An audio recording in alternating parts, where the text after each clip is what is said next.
Sorry, general manager at the Grand Golf Club, and welcome. It's nice to finally see you in person, Steve. Yeah, it's been a while. Usually we're doing this springtime interview a little bit sooner, just before things get going. And I guess, we are kind of just getting going, but nevertheless, happy to be proceeding with our season and maybe looking like we might have a summer after all. So obviously, golf was a big topic around the state.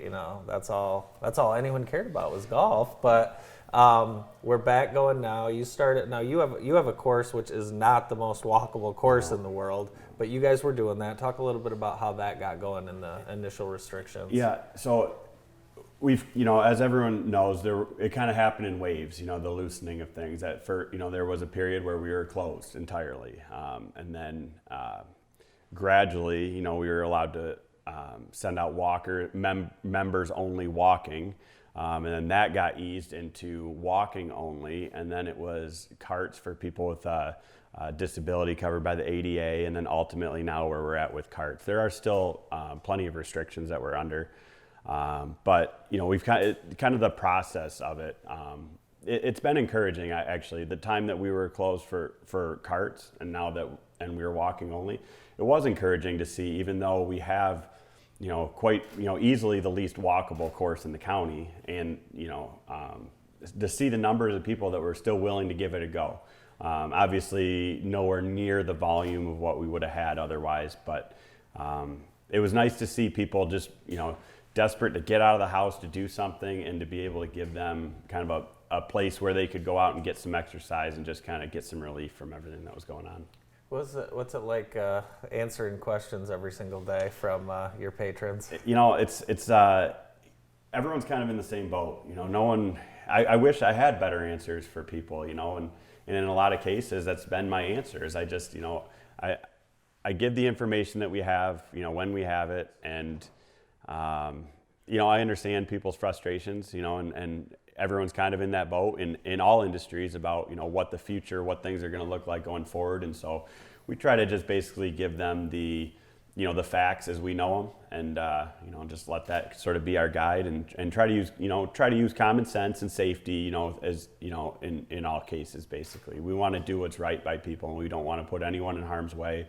And so we are extensively cleaning and sanitizing golf carts, common surfaces, everything. We've done all the things on the course, as far as we have inserts in the cups that prevent touching of the flags, the cups. We've pulled all the rakes, benches, ball washers, water coolers, all that material off the course to prevent common surface objects, and largely just trying to make sure that everyone is doing things, social distancing themselves and doing things the way that, we're asked to be doing them. But we've been, throughout all of it, we've been compliant, as have many of the courses in this area. I've been in contact with a lot of the course managers, and we've been kind of doing it together as a team effort, making sure we're all on the same page and kind of putting the same message out to everyone so that, it's a little less confusing for everyone. Yeah, there's a Jackson Golf Facebook page, and you guys have all been working together, sharing the same information and updating. But social distancing, once you tee off, it's pretty easy. Golf is definitely, by nature, a socially distant sport. The areas that raise concern are, the parking lot when people show up. You don't want them getting out of their cars and shaking hands and giving hugs and everything and hanging out there, so try to keep people in the parking lot, on the practice area, on the first tee, around the clubhouse. Those are kind of the congregation areas historically for golf. And so trying to keep that spaced out, through, spacing in our tee sheet. There's a lot of things we've been doing to try to keep that, to keep it safe, not only for the customers, but also for the workers. We do have we have about 30 employees. Not all of them have been back yet. It's kind of coming in waves now, but we want to make sure that they have a safe workplace, that they can come and do their job safely without being, unnecessarily exposed. We're talking golf, and we're in the best state in the country for it, and we're with Steve Sorry. We'll be right back with more after this.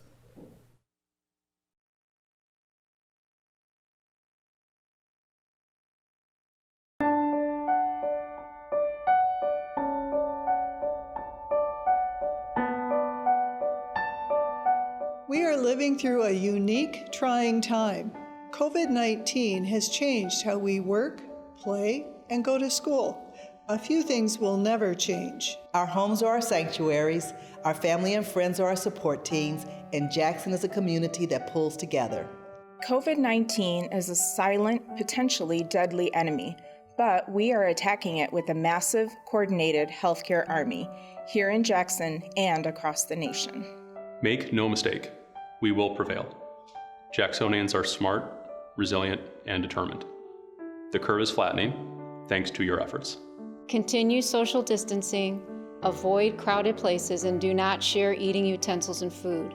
6 feet away or more is now our norm. Wash your hands frequently for 20 seconds and wear a face mask if you go out. If you have a fever, cough, or shortness of breath, please call your doctor about scheduling a test for COVID-19. Stay safe, Jackson. Stay home, Jackson. Stay healthy, Jackson. Stay apart, Jackson. Stay vigilant. Stay home, stay safe, and save lives. Thank you, Jackson, for helping us slow the spread of COVID-19.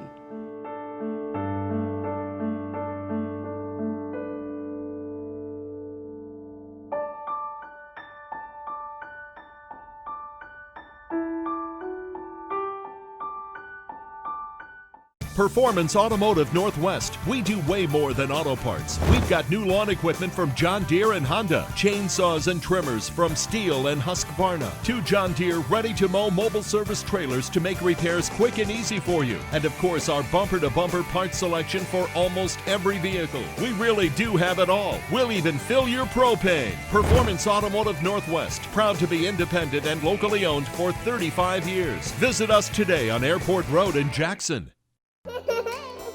We're learning how to read. The library helped me find a job. The library helped me find my great-great-great-grandfather. I love checking out movies and hotspot. I get all the homework help I need. I can't make it to the library, so they bring it to me. Jackson District Library. Discover, learn, succeed. 736 million people struggle to meet their basic needs. An estimated 40 million people have fallen victim to human trafficking. 51 million kids go hungry every day. And every day, together with thousands of corporate partners and millions of donors and volunteers, United Way fights for the health, education, and financial stability of every person in every community. Steve Sauer is with us on the morning show from the Grand. And Steve, I felt for you last weekend, Mother's Day weekend. Typically, it's a busy weekend, but the weather was so bad. Your business it's a short season to begin with, and it's so weather dependent. Yeah, anything, April is, obviously pretty hit and miss a lot. We do generally start our leagues up in April. This year, we obviously had to wait until about the second week of May. With the cart restrictions and everything. And then it seemed like right when we first opened up, we got about one good day, and then it was pretty crummy for about the next 4. So, but that's kind of the nature of it. I mean, we've all lived in Michigan. We know that, a May snowfall is not unheard of, but it does look like now the forecasted temps, I think we just had our last frost, cross my fingers, but probably a couple mornings ago, and so now the temps look great going forward. We'll have our rain here and there, obviously, but it looks like we'll have some warm, beginning of summer temperatures. What's the process like, Steve, for golfers? Hey, there's Bill George. For golfers who, do they come in, make tee times online, call, pay ahead? What do you prefer? Yeah, so we want everyone to make a tee time. Not only just for the simplicity of it, but also so that I can maintain spacing in our tee sheet. So we don't have because if you're relying on walk-ons, you're prone to having at 11 a.m. the nicest part of the day, for example. You might have 5 groups come in all at once, and then then you're not really doing then you're essentially there's a congregation there around the clubhouse and right. Checking in on the first tee, and that's not what you want. So we really do want that spacing, so as we're encouraging people to make tee times, and everyone's been great about that. As far as the cart situation, You know, the executive order in place does not state one person per cart, but it does mention social distancing. So just the same guidelines that everyone else is under. You know, if you live together, if you ride to the course in the same vehicle, if you work in close proximity to each other, then, you know, those people can ride, they can share a cart. You know, we are cleaning and sanitizing the carts very thoroughly. You can't do that. No, right no, that's a little more than 2 per cart there. That was last year, Steve, sorry. We actually, from one of our chemical reps, got a sanitizer, disinfectant, and viricide that we essentially have 256 gallons of it. So we have enough for the whole year. I mean, we're, you know, not just our golf carts, but, you know, door handles, you know, countertops, surfaces, all the maintenance equipment. You know, we're doing things, we've kind of adopted some new practices this year that we'll probably, you know, realistically now just kind of keep in place going forward. I don't think, you know, this is something that I guess probably was out of sight, out of mind for a lot of people, you know, and, but, you know, going forward, it's probably the socially responsible way to do things. And so we'll probably continue doing that.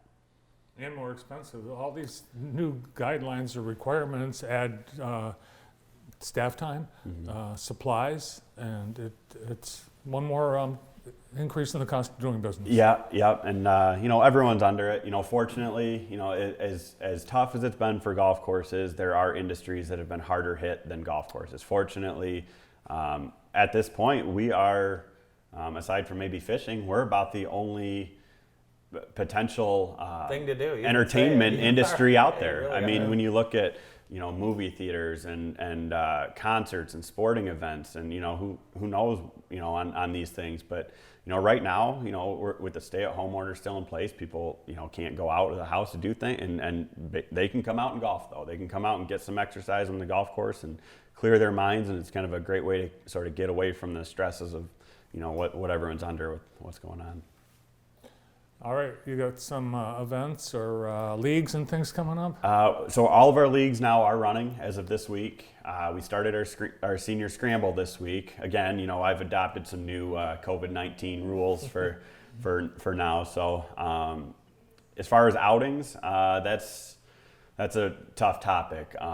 We pretty much everything basically through June has essentially canceled, which, you know, it's unfortunate for the fundraiser outings, you know, that are, you know, and we're working with them in any way that we can, you know, we can offer, you know, other alternatives on, you know, how to help them generate some money and then also, you know, benefit the course as well. But, you know, if we're just reliant on daily play and people are, you know, cooped up and itching to get out, then it doesn't mean it has to be a terrible year for the golf courses. You know, it's you know, I'm looking at it with kind of a glass half full, you know, way that, you know, I think that we do provide a safe option for people to get out of the house and enjoy some fresh air. And so as long as that's the case and as long as we're one of the few options to do that, then I don't think that we necessarily have to, you know, look at this as a doom and gloom situation. And we're talking about a beautiful course right here in town. I mean, it's, you know, if you have not played the Grander, or if it's been a while, I mean, it feels like northern Michigan. Yeah. That's the again, as we are the least walkable course in the county, that's because of the amount of property we have. I mean, we have, at no point do we have more than one person per acre. If you look at our total acreage, I mean, not even close. You're not going to get hit with a ball from another fairway. No, I don't know if you've ever really heard anyone yell 4 out there. I mean, basically each hole you're on, I have.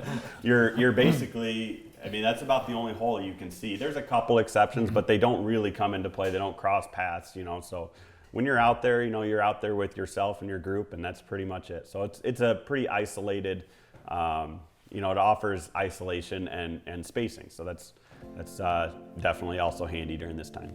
All right, well, this weekend, tee it up and enjoy some of the isolation and relaxation. That's right. Thanks, Steve. Thank you, guys. I appreciate it. Steve Sari, the head golf pro and director of golf at the Grand Golf Club